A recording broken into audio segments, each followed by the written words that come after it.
How's it going, bum cracks? A long time coming on this one. This was meant to be out a few weeks ago, but various things came up. Recording, technical problems, dogs, and Jeff Nippard being a hypocrite. So it was pushed down a little bit in the running order, but we're finally getting round to the leg exercise tier list. I'm going to rank all the big hitters plus the suggestions that you give me on Instagram, and make sure that you do go and follow me on there if you're not already, so that you can participate in these and give me suggestions. Here are the tiers. The S tier, which is the shit hot tier. The A tier, which is the good but not quite carling. The B tier, which is the pretty goddamn good tier. The C tier, which is the it's alright tier. The D tier, which is the meh tier. And the F tier, which is pointless because you could probably find a better exercise to do the same job as the one that you're suggesting. And if there are any that are really shite, then they're just not getting ranked at all and they get chucked off the list. And having watched my chest exercise tier list back, if you haven't watched it, go and watch it. I feel like I was a little bit too generous, and this time I'm going to be a lot more cutthroat. I'm going to be a lot more harsh on the scoring. The standards are going to be a lot higher, and I'm not going to mind putting an exercise that you like or I like further down the list. And just a reminder that this is just a generality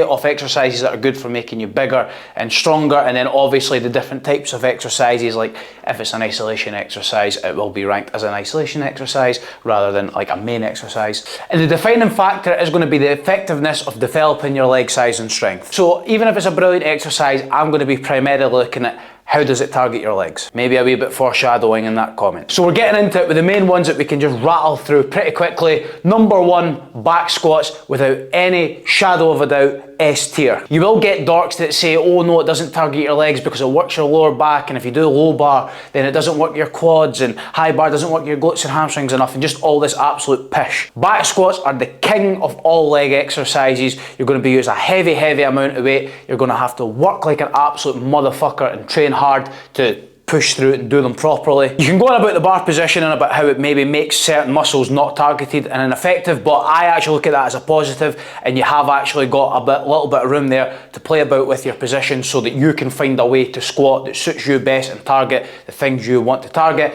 whether it be your glutes, your hamstrings, just your overall strength, your quad development. Anybody who tries to convince you otherwise about back squats, tell them going fuck off. Back squats, S tier. Next one is front squats. That's also going in the S tier because front squats are every bit as hard as back squats. And as much as I've just bigged up back squats, I put front squats and back squats on the same level. Basically, as long as you're doing a barbell squat, for me, that's an S tier exercise. Obviously, front squats is a lot more quad focused because the bar's in front of you, so that's always the way to think about it. However, you will absolutely, definitely still get a lot of glute and hamstring development if obviously you're squatting properly. It's a great exercise to target strength, great exercise to target hypertrophy. You will also get the pussy brigade that tell you that, oh, front squats aren't good because of reasons, I don't know, but then you'll see like Mr. Olympias like Derek Lunsford like doing front squats pretty regularly in his training. So what does that tell you? You obviously can't use quite as much weight as you can on a back squat, but you're still going to be able to use a decent amount of weight if obviously you practice doing them regularly, which a lot of people won't. However, you should definitely be having them in your program from time to time,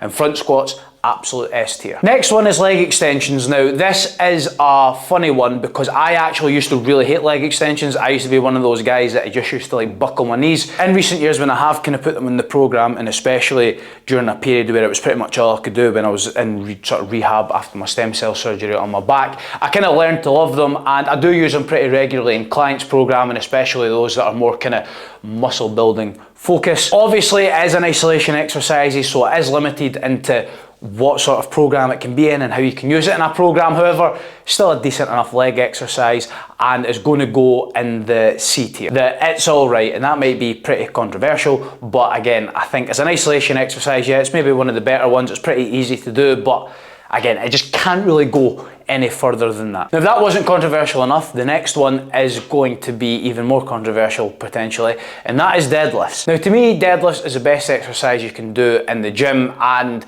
there's very few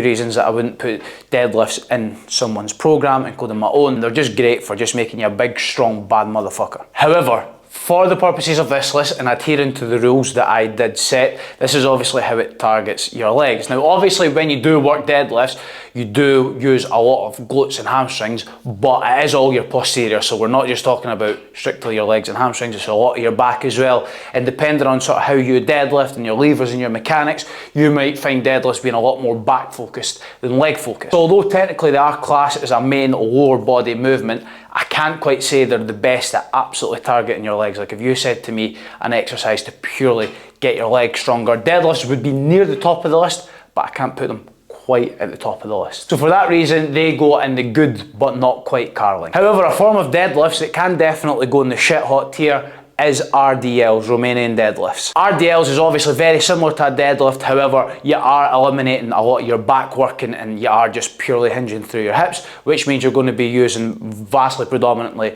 your glutes and your hamstrings. You're going to be able to use heavy ass weights on these. It's still a great exercise to target strength and hypertrophy, so RDLs, whether you're using dumbbells or a barbell, I do prefer a barbell, but both of these are like very good exercises. And if I was to say purely leg focused, then these are slightly better than normal deadlifts. So that's why they go in the S tier, the shit hot tier. The next one, another old faithful isolation exercise, and that is the hamstring curl. Now, obviously you do get all different machines and you can do them seated, you can do them lying, but they're one and the same for the purposes of this list. And again, a really good isolation exercise to target your hamstrings and your leg biceps. Similar to leg extensions, as good as they are as an isolation exercises, that does kind of make them limited in how you can use them in a program.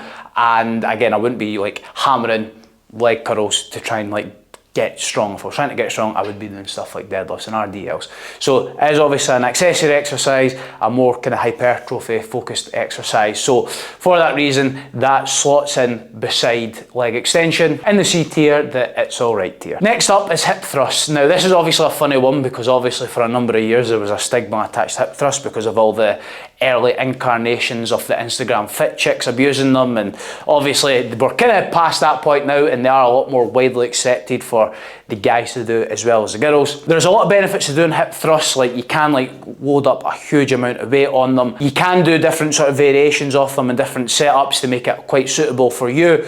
And again, I think they're a really good exercise. It's really good for getting strong, really good for crossing over to help stuff like your deadlifts and your squats, and then also athletic development as well, like if you are playing a sport. I do think that they're pretty good, and that goes in the B tier, the pretty goddamn good category. Next up is leg press, and this is probably going to be another controversial one because who doesn't love leg press? It's just so easy. You just sit yourself in the machine and you go up and down, it's really comfortable and you're nice and supported and you're lying on the pad and oh yeah, it's great and it's this and it's that. You will also get the delusionists, which is a word I've just made up to describe them, that will say that they're actually better than squats.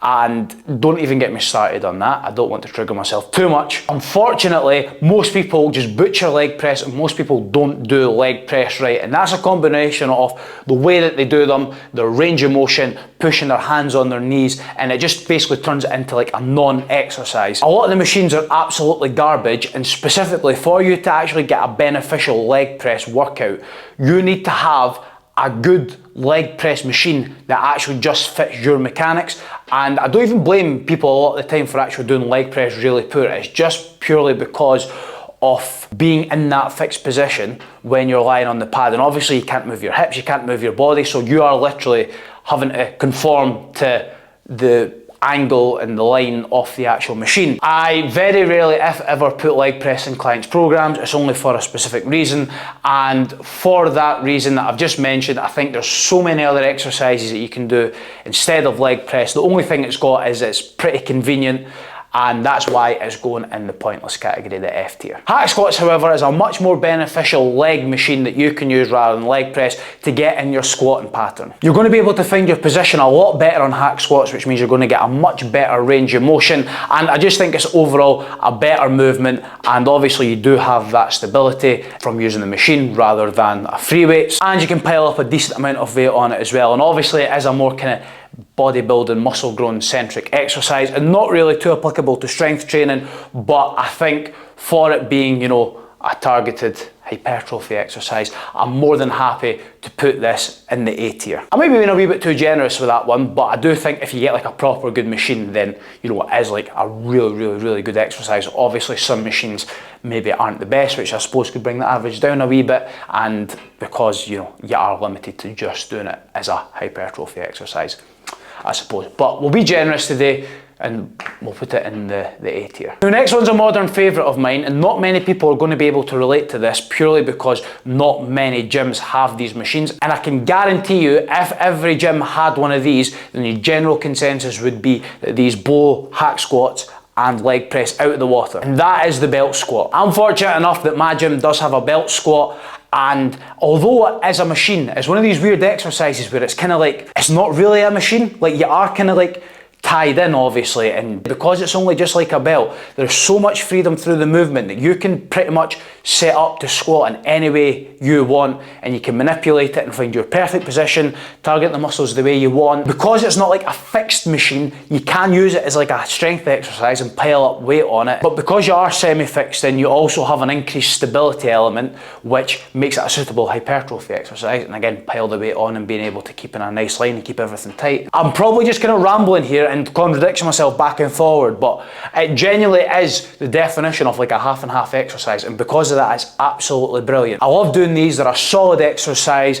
I've noticed noticeable gains in my leg strength and leg size when I've run these in my programs, and for that reason, this also joins front squats and back squats in the shit hot tier. And please, if you're ever fortunate enough to get on one of these, make sure you use it and don't abuse your privilege, because I really wish I had this through my whole training time. And the last one from the big hitters is Bulgarian split squats. Everybody's most hated exercise. They are really fucking horrible, and it doesn't matter if you do them with a barbell or dumbbells. I would probably say doing it with a dumbbells is slightly worse, but it is probably slightly easier to set up in most people's gyms, which is why you probably do them most. However, as hard and as horrible as they are, there's no denying that they are a fucking really good exercise. Being perfectly honest, it's the exercise that's given me the most noticeable benefit to my squats and deadlifts. And I remember when I first, added these into my program, my squat and deadlift strength shot up pretty significantly. And whenever I've been at the strongest in my squats and deadlifts, it's been at the same time where I've been doing heavy Bulgarian split squats. And I just think that as horrible as they are good. You just can't get around that fact. I would love to put them off the list and give myself an excuse to never do them again. However, they are just that good. They're good for building muscle, they're good for making you strong, so it's another shit hot exercise. Now that we're through a lot of the big hitters, this is where we get into some of the more niche ones and some of your suggestions, and this is where we're going to turn up the brutality and just filter through the absolute garbage shite that you should be avoiding, and some of the half decent ones in here. Before we get to that though, like and subscribe and all that. I put out a new video every Sunday at 6:30, so you've got a good reason to subscribe and keep coming back, and obviously I'll give you when the videos goes out, but it's maybe even worth putting the bell button on as well. And I put out shorts every day of the week, so yes, make sure you stick around, come back if you like me chatting shite, and if you don't like me chatting shite, just come back anyway, or you can just go over my Instagram and follow me on there and just like watch me still chatting shite, but just in a different format. Now into the niche / specific / your suggestions, and we're going to start off with glute kickbacks. I'm not totally against doing all these Instagram booty girl isolation exercises. However, it does come to the point that you can target all these muscles by just doing like compound exercises, and I think in this case of glute kickbacks specifically, there are better glute isolation exercises that you can do rather than those. I'm not going to put it off the list. I'm tempted to put it in the pointless list. Like, you can do them, but it's not going to make or break your progress significantly, and it's just one of many interchangeable exercises like crab walks or something like that you can do. So if you are a girl or even a guy and you want to do glute kickbacks, feel free to do them maybe, but it's not going to do massive amounts for you in the grand scheme of things. I am going to put it in the meh tier. So the D tier is officially opened its accounts with glute kickbacks. Next up is Nordic hamstring curls, which is obviously a pretty niche exercise. You wouldn't really see too many bodybuilders doing this. You'd probably see maybe some strength athletes doing this, or some actual athletes proper athletes doing this, not just glorified fat guys. Maybe somebody in a running sport, grappling sports, and they are very good exercise, are very hard to do, and you do need to have a decent level of hamstring strength to get up to them, but it's a great exercise to bulletproof the hamstrings and prevent injuries. Obviously a bit limited in the use, but for their actual use, it is a very good exercise. So I think it's fair to put this in the B category, the pretty goddamn good tier. I probably could have put this in like the main section, but we're putting it in now, and that's lunges. Obviously there's a fair few different lunge variations you can do. You can do reverse lunges, you can do walking lunges, but I think almost every single lunging pattern is almost like the exact same. Like obviously they're going to work slightly different muscles in slightly different ways, but I'm just not going to waste time just going through every single different lunge that you can do, because I would say that on the whole they're all pretty on a level playing field in terms of their effectiveness and how they're going to help you build stronger and get muscle. I just said build stronger and get muscle there, didn't I? And I would say pretty much every lunge variation is good enough to go in the B tier. Now all you fucking sports scientists, dorks and whoever else, you're going to get triggered by this. Zercher squats.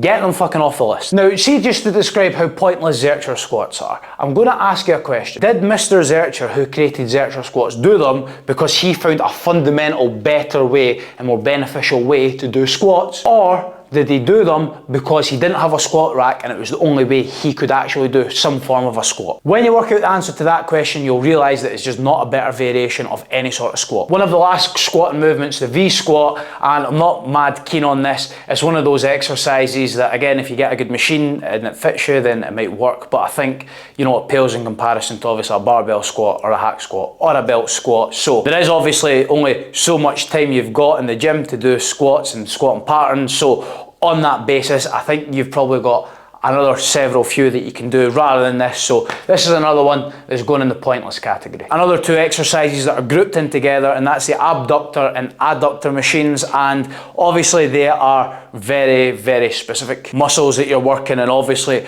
not really ones that most people would target when you're on a limited amount of training time.